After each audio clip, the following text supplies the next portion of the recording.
For most people, the home that they own is one of the biggest investments of their lifetime.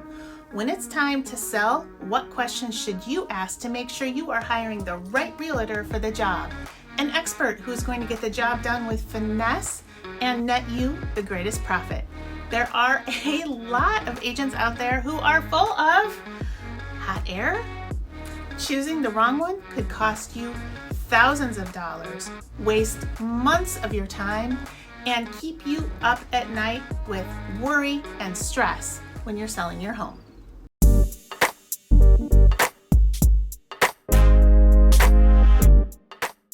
Hey there, Emily Farber here. I'm a realtor in the Iowa City area, and I make YouTube content for people looking to buy, sell, or relocate in the area. If that's you, well, hey, subscribe and ring the bell so you don't miss out. If you want to check out some of my free downloadable guides, like my home seller's guide, have at it. The links for all of those are down below in the description box for this video. If you're watching this on your phone, just tap the title of this video and that description box will pop right open. You'll also find all of my contact information down there in case you want to talk with me personally about your real estate goals. So, how do you avoid the pitfalls of choosing a lame duck for an agent? You need to know what to look for and ask for. I'm going to give you 8 tips to help you make a smart decision for choosing the best realtor to sell your house fast and net you top dollar. When you're interviewing realtors for the job, ask, how are you going to market my property? What you're digging for with this question is, how does the agent you're interviewing stand out from all of the others when it comes to presenting your property in the best light? A great agent will make your house so appealing that you're going to question why you're even selling it. Putting listing information on the MLS is not rocket science. If that agent tells you they're going to get it on the internet, do not be impressed. That happens automatically through the MLS and is not the result of them having some sort of special relationship with Zillow. Ask that agent how their marketing stands out from other realtors' marketing in the area. Ask them how the information about your house is going to be crafted to make your property shine. What kind of photography does that agent provide? Is it cell phone pictures, or do they use professional photography? And do they have a preferred photographer? Does that agent have examples of their marketing? Does the agent utilize video, and how? A lot of agents will claim that they offer listing video, but it's nothing more than just a slideshow of still images set to music. Does your agent have a video social media presence where they are skilled enough on camera to sell your house through video? This is so important because video gets 48% more views on social media than it does without video. By 2022, online videos will make up more than 82% of all consumer internet traffic.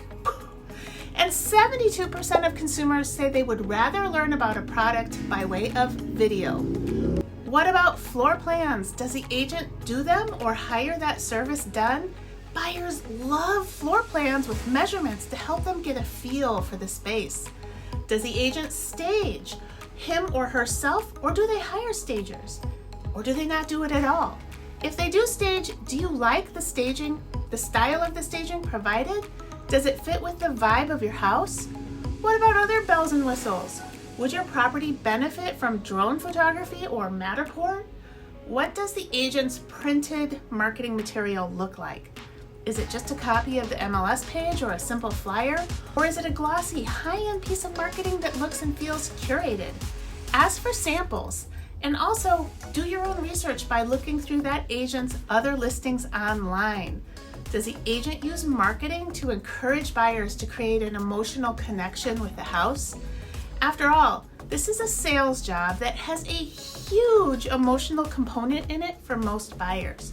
Your agent should be selling not just the basic facts of your house, like the number of bedrooms and the square footage, but intangible items, positive emotional triggers like security, prestige, peace, love, and happiness. Take the agent on a tour of your house and ask their opinion. What do they recommend you change? You want an agent that is confident enough to tell you what needs to happen in order to make your house appealing to most buyers. That might mean telling you that you have to take down your doll collection, painting your rooms, or dealing with a pet odor. Don't be offended. You're looking for honest feedback, and you want an agent who will be a straight shooter and will tell you what you need to hear. Ask about their business. How many transactions did they complete last year? According to the National Association of Realtors, the average realtor closed 12 sides in 2019. A side means representing either the buyer or the seller. A single transaction has two sides: the selling side, which is the home buyer, and the listing side, which is the home seller. So listen up. Unless you are satisfied with below average performance, you want an agent that has closed at least 12 sides in the last 12 months. You're looking for an agent that does enough business to be busy and competent, but balance that with a conversation about how much of the transaction will be outsourced to an assistant if they have one. You can look at an agent's sales volume, the price ranges that they work with most frequently, and you can check out their ratio of sellers to buyers if they have a Zillow profile. Here, let me show you how. Hop on to Zillow.com and click on Agent Finder. Once you get there, you can type in the agent's name that you are doing some research on. This will take you to that agent's profile page. Then you can click on their specific profile. From here, you can see all about the agent. You can see the number of sales that they've had in the last 12 months. You can also click on reviews if you want to read people's comments, past clients' comments and reviews of their service. If you scroll down a little bit, you can click on this map and it will show you where that agent is doing business. That's interesting. And then you can scroll down a little bit farther and you can look at their sold properties, both buy side and sell side. This will show you the addresses, when those transactions closed, the price points, and whether that agent represented the buyer or the seller. So you can scroll through their activity for the last 12 months and really get a feel for the kind of business that the agent does. Ask, are you a full-time or a part-time realtor? Now, I know I'm going to get some flack from other realtors out there for this one, but in my opinion, you need someone who is committed to the profession of real estate. On one hand, working as a full-time realtor is an indication that you are successful enough to earn a living at it. It also indicates that you are likely to have the sales volume to be experienced. But most importantly, it should be an indicator that you have the time to respond to calls, emails, texts, issues with the property promptly, which is so important. In real estate, time is of the essence in so much of what we do, and an agent that is not efficient and prompt because they're busy with another job is going to create problems for you and your transaction down the line. Let's talk about communication. Poor communication by realtors is a total pet peeve of mine that gets under my skin. Like, hello, we are not communicating by smoke signals and Morse code here. You want an agent that will pick up the phone and call you and return those missed phone calls quickly. You want an agent that communicates in writing clearly. You want an agent who is precise with what they say verbally. You want an agent who will communicate with you in whatever method you prefer, be it phone, email, or text. There is nothing more frustrating to me when I am in the middle of negotiations than dealing with an agent who is a poor communicator. To be totally honest, deals are way more stressful for all parties involved than they need to be because of poor communication by agents. Deals even fall apart because of it. Use an experienced and a local agent, not your second cousin who has a real estate license and lives an hour away. Not your coworker's wife who just got her license and is going to cry if you don't give her the opportunity. Choose an agent who lives and works locally because he or she is going to be tuned into the micro market of where your house is located. And chances are that agent is going to have potential buyers for your house or have local networked relationships with other agents who have buyers for your house. Choose an agent who has some experience. Look, I understand that we all have to be beginners at some point, but do you want an agent with basically training wheels? One who isn't seasoned enough to know how to handle unusual and difficult situations? Let that new agent gain their experience on their own time, not yours, by shadowing other agents, working as an assistant to a high producer, or just plain old putting in the time and sweat equity over at least a year or two to earn their own stripes. Being a successful real estate agent is hard work. The National Association of Realtors reports that 87% of real estate agents will fail within the first 5 years and quit the business. So if you're interviewing agents, keep in mind in this line of work that an agent who has passed that 5-year mark is very likely doing something right. So how do you find a good agent?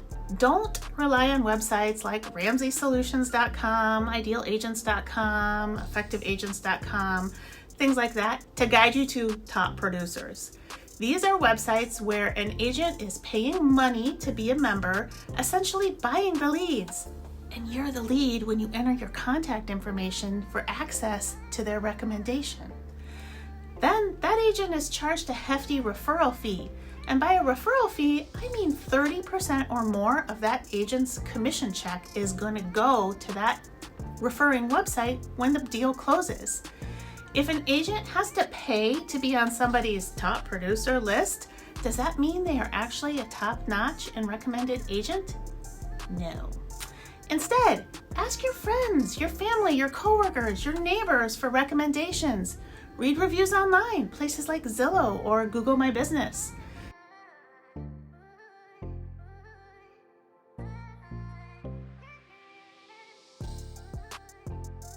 Chat with your loan officer about who they recommend. Basically, look for others' actual first-hand experience with local real estate agents.